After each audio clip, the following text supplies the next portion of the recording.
Nepal, but you really have to see it to believe it. Two very strong sides. You've mentioned those four overseas players for the Janakpur Bolts. You've got Mohammed Mohsin, who's from the United States, Ben Mike, who plays for Leicestershire in England, Harsh Thacker from Canada, and then Lahiru Malanta, also from the United States, born in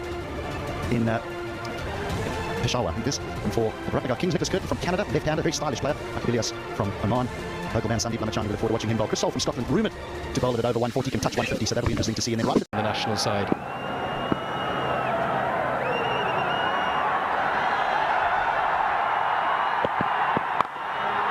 Now, that comes off the top edge. The first runs of the tournament are very nearly going to be a maximum. It'll be one bounce and four. Not where he intended it, but we are up and underway with the first boundary. That is a Super 4, powered by Ncell 4G. They're not small boundaries here.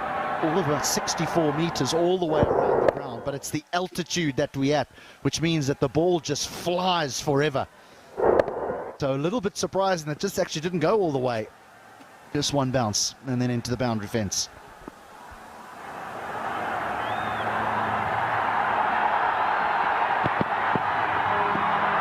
Good shape away. No shortage of pace either. Talented Keisha Mahalo, he was impressive in that qualifier in Zimbabwe last year. Just a warning for coming straight down the track. Done an amazing job at this round, HD. I know it's your first sight of it, but this is the best it's ever looked. They've also done extensive renovations, extended those boundaries by about 4 to 5 metres, put the retaining fence back. But the charm of this round, you spoke about the passion here, it is quite something.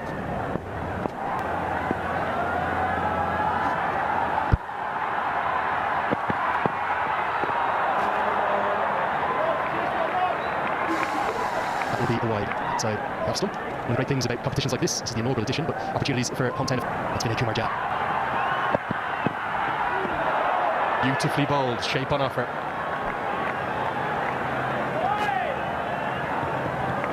But they're under a little bit of pressure here because they don't have the added advantage that some of the big international umpires have in some of these other tournaments where they can go to DRS. DRS is not available, so their decisions will be the ones that matter.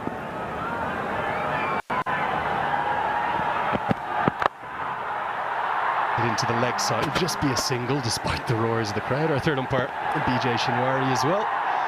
And there, well, is a fever pitch coming, and the reason for that, just in case you're wondering, HD, Martin Guptill will come on to strike it.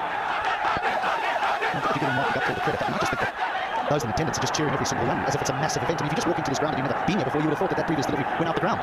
But it is Guptill. And there's a little bit of swing that he's got to contend with.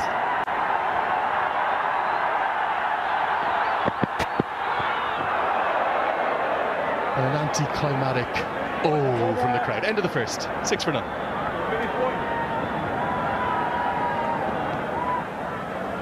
For Nepal, but the players themselves, and a lot of these players not globally recognised, but they will be once this tournament is complete. And so, added incentive to produce the goods for your side. Who knows, you get snapped up to play in another league here, another league there, and you become a household name, and your life changes forever. The stars of the national side, Lalit Rajbachi will open the bowling from the pavilion end of the ground. And immediately he strikes. It's the first wicket. And it goes to Lalit Rajbachi, his trademark celebration. 2 fingers pointed to the sky, and she says, that's out. So it is Bam, Rakesh Bam, who goes for 5. It's 6 for 1.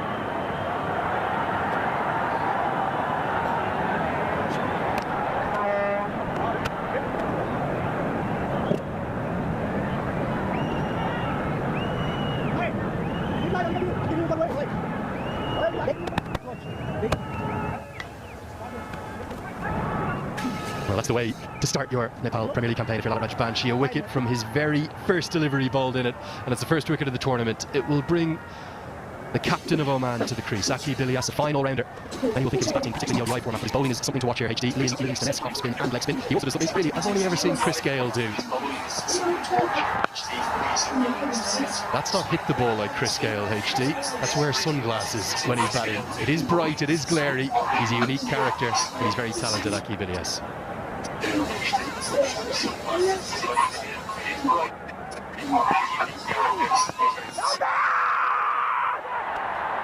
Just sliding down the leg side. I saw Richie Richardson do it many, many years ago, but he went one better than everyone, is that he went in with sunglasses and a floppy hat.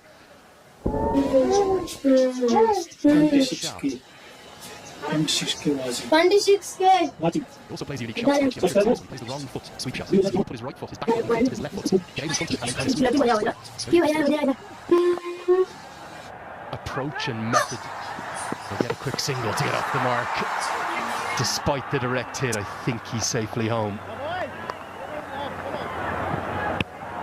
Just going back to those sunglasses, I was standing out there earlier on before the players made their way onto the field, and there is quite a heavy glare out there with the game starting around midday. So I can understand why he just decides to wear those sunglasses. None for Guptill. Yeah, he's very active on social media as well, HD. Loves a poster too, does Akib. Side edge saves Guptill. Now, one thing that cricket in Nepal is known for, not just its passion, HD, its quality of spin bowling, and particularly its left-arm spinners. I describe them as an army of left-arm spinners here in Nepal. And if you're the #1 left-arm spinner in the country, like Lalit Rajbanshi, you need to be very good. And he is excellent. He challenges the inside edge with a lack of spin. He's incredibly accurate. He's caused all sorts of problems in his first over, including the first wicket. The Kings, 7 for 1.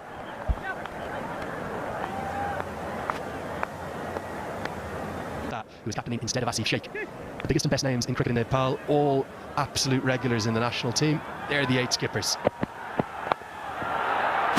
This one's steered away behind point, will just be a single. Well, I haven't seen a lot of the local players. I was fortunate enough to do some work at the Asian Games in Hangzhou a couple of years ago, where the captain of the Royals, Dipendra Singh Ari, managed to get half century of just 9 deliveries when Nepal owned that world record of the most runs in a T20 international. I don't think it belongs to them anymore. It's a bit cool, but I think it might have disappeared a few weeks ago.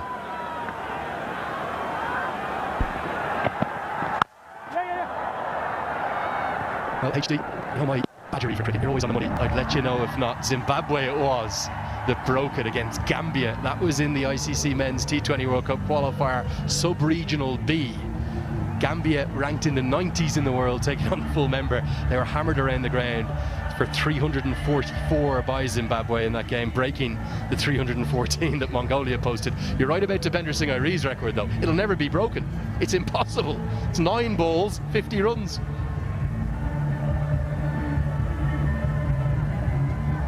The hometown DJ just playing that victory song that is always sung after every single game that Nepal win. I think he maybe anticipated a fielding change. Hopefully he'll allow play to continue.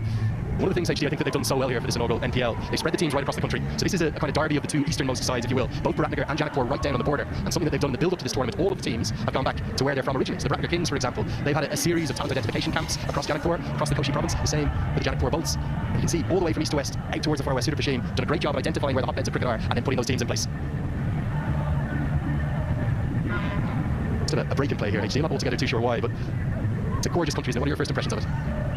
Well, I was devastated that my flight was delayed out of Singapore, so I actually only landed here in Kathmandu in darkness, and I was really hoping to get a bird's eye view.